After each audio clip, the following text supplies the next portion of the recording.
So, Djokovic is through to the semi-finals of the Australian Open after beating Alcaraz 3-1, or Alcaraz, sorry. Now, I have to say I'm surprised. I did expect the match to go 5 sets. I didn't have a prediction per se in the match, but I guess if I were to give one, thinking about it now and backwards, I probably would have picked Alcaraz to win the match in a long 5-setter because I just think he was playing a bit better overall. But just a few key points I want to highlight, just with regards to the match, because I don't want to be here too long. But I have to say, Alcaraz's poor start to the sets, his serving was really poor. He got broken 3 times from what I can recall. The first, the second, and the fourth. I can't recall if he got broken at the start in the third, but there was so many breaks of service from each guy in the third set. But yeah, and another thing was his breakpoint opportunities was extremely wasteful. He only converted 4 from 11, which is 36%. Now, obviously, wasteful may be a bit harsh because we have to give credit to the incredible defense of Djokovic. I mean, Djokovic's defense, well, what can we say? We talk about him as the greatest returner of all time, and that his ability to just get to the ball and play it back in such a way where it's a defensive shot, but it's got offensive right behind it as well. It's quite crazy. Another thing that stuck out to me as well, Djokovic's level just continued to rise as the match went on, and the reason this was quite, surprising to some degree is obviously he's older, so you'd expect him to maybe tire a little bit. Didn't seem to happen as much, and another big factor was the injury scare that he had towards the end of the first set. He went off at 5-4 with Alcaraz set to serve. Now, you can think of the timing, you can think of what you want with regards to the timing of he went off. Now, I didn't really like the timing.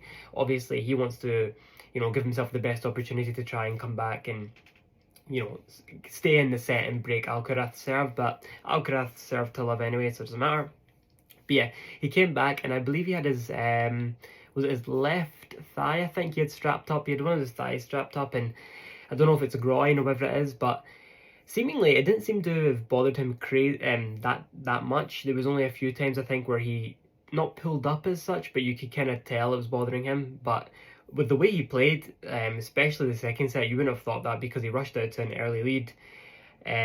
But it'll be interesting to see how this affects him moving forward, especially given that he's playing Zverev. Now, he hasn't actually played Zverev since 2023.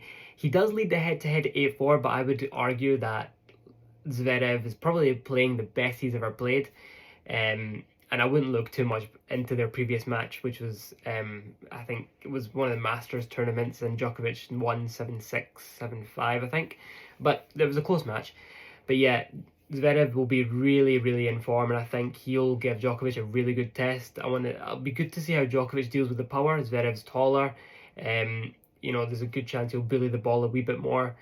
But I think Djokovic will probably be glad he got out of that one in 4 and didn't have to spend so long, especially if he is carrying some sort of knock or if this lingers on. But yeah, usually at this stage Djokovic is pretty much unbeatable, so I wouldn't be surprised if he goes on to win it all. But obviously he's got a huge and mammoth task against Zverev. If I were to pick a winner, see, betting against Djokovic in this tournament seems really stupid at this stage, but Zverev is playing so well. I'll take Djokovic, because he's got Andy Murray in his corner. No, but yeah, I'll go with Djokovic. But look, let's look forward to a great game.